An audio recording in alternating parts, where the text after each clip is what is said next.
And the health and wealth gospel basically says God wants you to be healthy and wealthy. And if you just had enough faith, you would be blessed by God with health and wealth.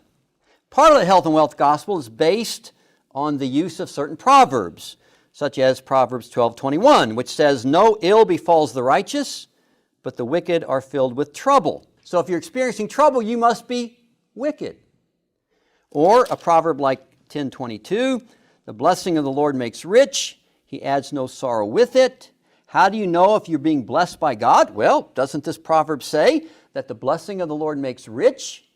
That you know you're being blessed by God if you're wealthy. And if you're not wealthy, then you must not be blessed by God. Now, this actually is a misunderstanding of how Proverbs work.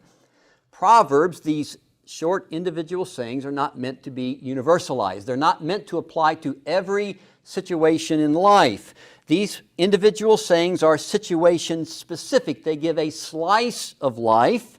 They're meant to be applied to different situations of life. That's what wisdom is about, to understand life, to understand situations of life, and to be able to apply God's wisdom. Therefore, we have a proverb, or a couple proverbs, like in 26 verses 4 and 5, that says, "Answer not a fool according to his folly, lest you be like him yourself, or answer a fool according to his folly, lest he be wise in his own eyes." So do you answer a fool or do you not answer a fool? It depends on the situation. Wisdom is understanding life situations and applying God's truth to those situations. This is expressed in 22:17 and 18. "Incline your ear and hear the words of the wise. Apply your heart to my knowledge, for it will be pleasant if you keep them within you, if all of them are ready on your lips."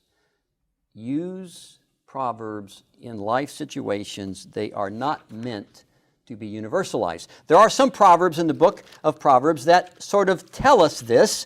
A proverb like 16:8, "Better is a little with righteousness than great revenues with injustice." Now notice what this proverb says. It's better to be poor, walking the way of righteousness, walking the way of wisdom, than to have a lot of money if it comes through injustice.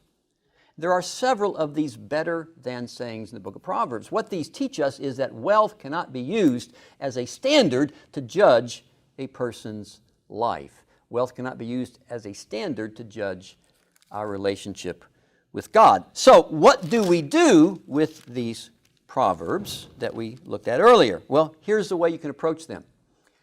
Proverbs are dependently true now.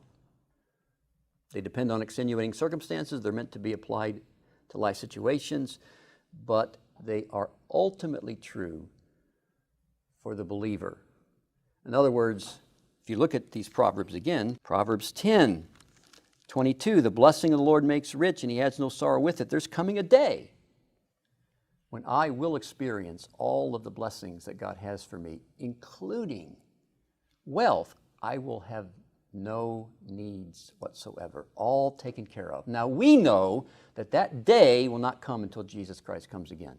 So that until now and then, we may experience difficulty, suffering, poverty, because we're followers of Christ. But we have the promise that there's coming a day when we will experience all of these blessings. This is how we should understand these Proverbs. God does want us to be healthy.